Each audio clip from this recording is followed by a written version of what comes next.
માફિયાઓનો આતંક યથાવત જોવા મળ્યો છે। ખનીજ માફિયાઓ બેફામ બન્યા છે, જેમાં રાત્રે થાનમાં ગેરકાયદેસર ડમ્પરો દોડી આવ્યા હતા। આ સાથે તંત્રનું જાહેરનામું છતાં પણ ડમ્પરો બેફામ દોડી રહ્યા છે। સાંજે 6 વાગ્યા પછી ખનીજનું વહન ન કરવા માટે જાહેરનામું આપવામાં આવ્યું છે। તંત્રએ દેખાવ પૂરતી કામગીરી કરીને સંતોષ માન્યો હોય તેવું લાગી રહ્યું છે।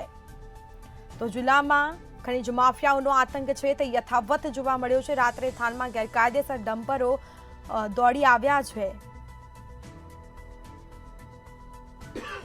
તંત્રનું જાહેરનામું છતાં પણ તેનો અમલ કરવામાં આવતો નથી। સાંજે 6 વાગ્યા પછી ખનીજનું વહન ન કરવા માટે જાહેરનામું બહાર પાડવામાં આવ્યું હતું, પરંતુ તંત્ર દ્વારા માત્ર કાગળ પર કાર્યવાહી કરવામાં આવી છે, કામગીરી કરવામાં આવી છે। તેના કારણે ડમ્પર ચાલકો બેફામ બન્યા છે।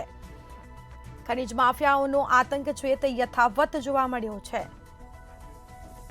તો તંત્રનું જાહેરનામું છતાં પણ રાત્રિ દરમિયાન થાન પંથકમાં ગેરકાયદેસર ખોદકામ કરવામાં આવે છે। ઓવરલોડ ડમ્પર રસ્તા ઉપર દોડી આવતા હોય છે। માત્ર તંત્રએ દેખાવ પૂરતી કામગીરી કરી હોય તેવું લાગી રહ્યું છે। તો તંત્ર દ્વારા જાહેરનામું બહાર પાડવામાં આવ્યું છે, છતાં પણ ડમ્પરો બેફામ બન્યા છે। ગેરકાયદેસર ખોદકામ કરવામાં આવી રહ્યું છે અને ઓવરલોડ ડમ્પર રસ્તા ઉપર દોડી આવતા હોય છે।